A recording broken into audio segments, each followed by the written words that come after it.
besoin de toi, maître. Heureuse est la mère qui t'a porté et allaitée. Heureux plutôt ceux qui écoutent la parole de Dieu et qui l'observent.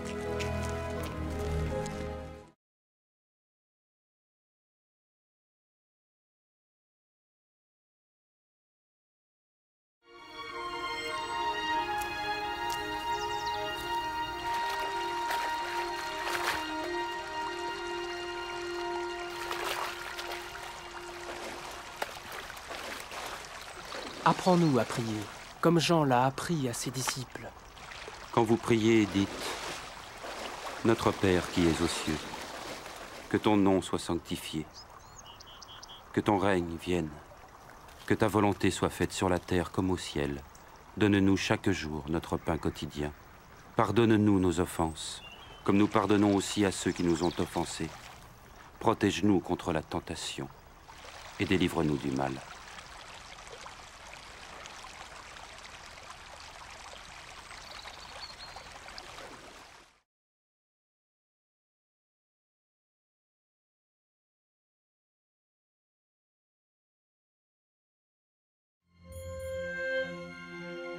Dans les Saintes Écritures, Dieu déclare que le Messie viendrait pour être le sauveur du monde.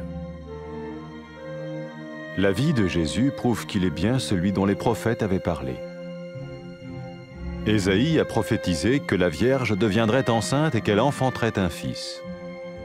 Des siècles plus tard, la naissance de Jésus accomplissait cette prophétie.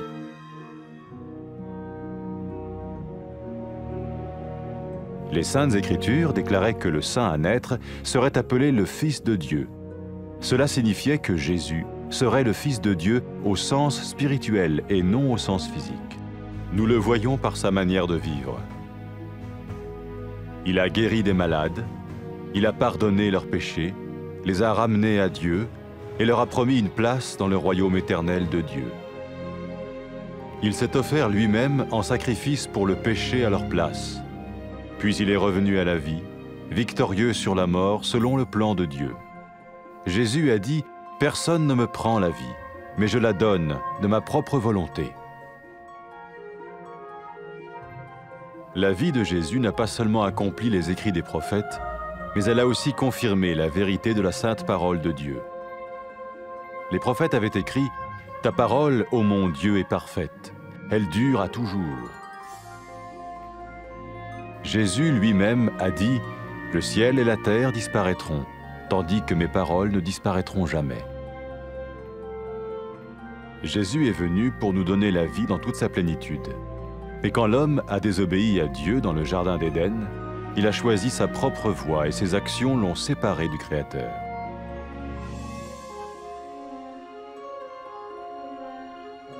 Les Saintes Écritures déclarent que tous ont péché et que le salaire que paye le péché, c'est la mort. Il s'agit de la mort spirituelle, éternelle séparation d'avec Dieu. Mais tout comme Dieu a donné un bélier pour qu'il meure à la place du fils d'Abraham, ainsi il a envoyé Jésus, le Messie, mourir à notre place. Sa vie, sa mort et sa résurrection restaurent la relation entre Dieu et tous ceux qui mettent leur confiance en lui. Maintenant, non seulement Jésus pardonne les péchés de ceux qui le suivent, mais il les sauve aussi du jugement éternel de Dieu. Ils sont sûrs d'aller au paradis et de vivre avec lui pour toujours.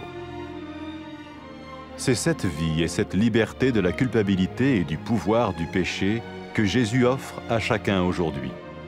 Cela ne veut pas dire suivre une religion, mais choisir d'avoir foi en Jésus qui dit « Je me tiens à la porte et je frappe. Si quelqu'un entend ma voix et ouvre la porte, j'entrerai chez lui. » Cela veut dire se tourner vers Dieu et croire que Jésus vient dans nos vies pardonner nos péchés et nous rendre tels qu'il veut que nous soyons. Il ne suffit pas d'approuver intellectuellement ce qu'il dit, ni de vivre une expérience émotionnelle. Nous le recevons par grâce, au moyen de la foi, par un acte de notre volonté. Lorsque quelqu'un est prêt à suivre Jésus le Messie, il peut lui parler par une simple prière. Peut-être êtes-vous prêt maintenant à ouvrir votre vie à Dieu. Si oui, vous pouvez vous joindre à la prière suivante, silencieusement. dans votre cœur. Seigneur Jésus, j'ai besoin de toi. Merci d'être mort sur la croix pour mes péchés.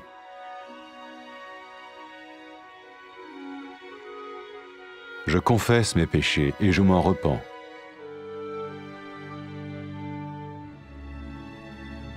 Je t'ouvre la porte de ma vie et je te reçois comme mon Sauveur et Seigneur.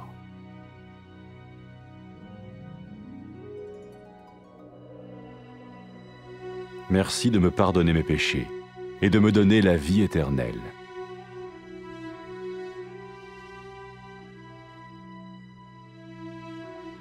Fais de moi le genre de personne que tu veux que je sois. Maintenant que je deviens l'un de ceux qui te suivent. Amen.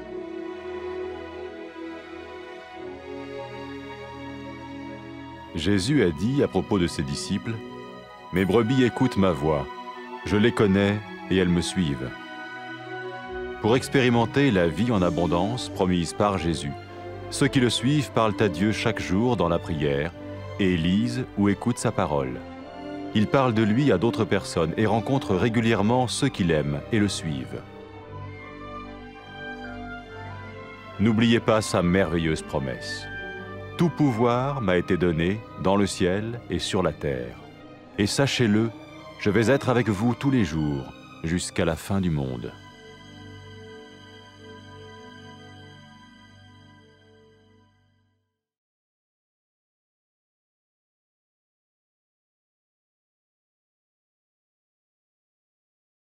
Ti na duhesh o Zot. Lum nëna që të lindi e të rriti. Më mirë lum ata që dëgjojnë fjalën e Zotit dhe i binden.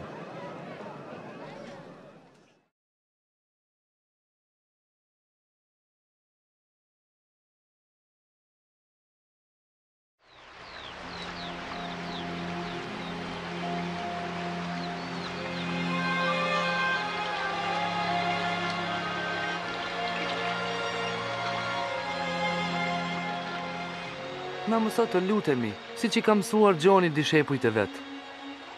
Kur të luteni thoni, Aty ynë që je në qiell, u shejtroft emri yt.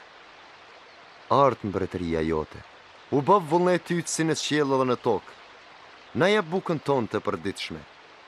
Dhe na i fal mëkatet tona, ashtu si ne i falim fajtorët tanë. Dhe mos lejo të bijem në tundim, por na shpëton nga i ligu.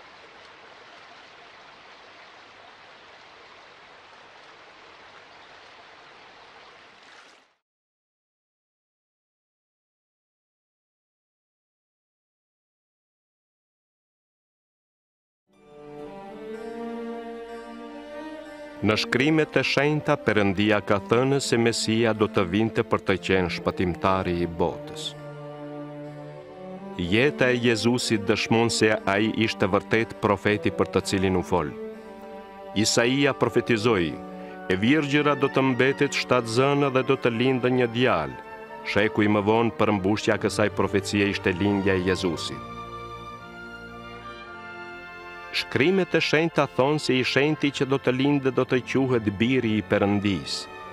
Kjo do të thotë se Jezusi ishte biri i Perëndis në një kuptim shpirtëror, jo fizik.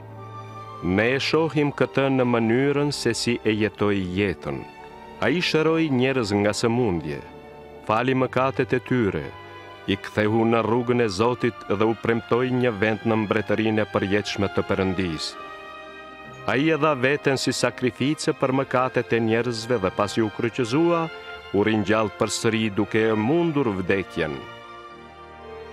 Jezusi tha, askush nuk mund të ma heqë jetën, por e lë vetë. Jeta e Jezusit jo vetëm që përmbushi shkrimet e profetëve, por pohoi edhe një herë të vërtetën e fjalës së shenjtë të Perëndis. Profetët thanë, fjala e Zotit është e patëmetë, fjala jote, o Zot, është e përjetshme. Vetë Jezusi tha, qielli dhe toka do të kalojnë, por fjalët e mia nuk do të kalojnë. Jezusi erdhi ta japë jetën e tij në gjithë plotësinë e saj. por kur njeriu nuk ju bind në kopshtin e Edenit dhe zgjodhi të shkojë në rrugën e tij, veprimet e tij e ndanë atë nga krijuesi. Shkrimet e shenjta thonë se të gjithë kanë mëkatuar dhe paga për mëkatin është vdekja. Kjo ka kuptimin e një vdekje shpirtërore, pra të ndarë nga Perëndia. Ashtu siç siguroi Zoti një dash në vend të birit të Abrahamit, po ashtu ai dërgoi Jezusin, Mesin, të vdiste për ne. Jeta, vdekja dhe ringjallja e tij kthyen përsëri marrëdhënien midis Perëndisë dhe atyre që i besojnë atij. Tashmë, ata që ndjekin Jezusin jo vetëm që i kanë mëkatet e tyre të falura, por janë të shpëtuar nga gjykimi i përjetshëm. Ata janë të sigurt për parajsën dhe do të jetojnë me të për jetë. Jezusi ja jep këtë jetë çdo njeriu dhe e çliron nga pushteti i mëkatit. Kjo nuk do të thotë të ndjekësh një fe, por të zgjedhësh që të kesh besim tek Jezusi, i cili thotë: Unë qëndroj tek dera dhe trokas. Nëse dikush e dëgjon zërin tim dhe e hap, unë do të hyj tek ai. Kjo do të thotë të kthehemi tek Perëndia dhe të besojmë Jezusi që ai të vijë në jetën tonë, të na falë mëkatet dhe të na bëjë ashtu siç dëshiron ai të jemi. Nuk mjafton të jemi dakord vetëm me mendje me ato që thot ai. Nuk mjaftojnë as ndjenjat në një çast të caktuar. Ne e pranojmë atë përmes hirit me besim si një akt të vullnetit. Kur njerëzit janë gati të bëhen ndjekës të Jezusit, Mesis, ata mund të flasin me të përmes një lutjeje të thjeshtë. Ndoshta ti je gati tani t'ja hapësh jetën tënde Perëndis. Nëse është kështu, bashkohu me mua në lutjen që do të bëj për të dhe lutu pa zë në zemrën tënde. Zot Jezus, kam nevojë për ty. Faleminderit që vdiqe në kryq për mëkatet e mia. Unë i rrëfej dhe pendohem për mëkatet e mia. E hap derën e jetës sime dhe të pranoj ty si shpëtimtarin dhe Zotin tim.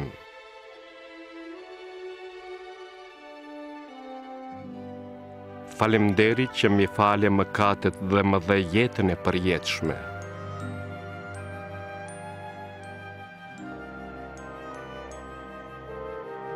Më bëj ashtu siç dëshiron të jem.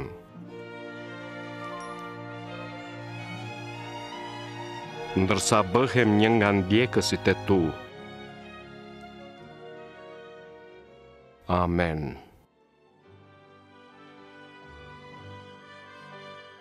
Për ata që janë të tij të Jezusi tha: Delet e mia e njohin zërin tim, unë i njoh ato dhe ato më ndjekin. Që të përjetojnë në jetën me bollëk, të cilën ai ua premtoi. Ndjekësit e tij flasin me Perëndinë çdo ditë në lutje dhe lexojnë ose dëgjojnë në fjalën e tij. Ata u tregojnë të tjerëve për të dhe takohen rregullisht me ata që e duan dhe ndjekin atë. Mos harro premtimin e tij të mrekullueshëm. Mua më është dhënë çdo pushtet në qiell e në tokë, dhe ja, unë do të jem me ju gjithë ditët deri në mbarim të botës.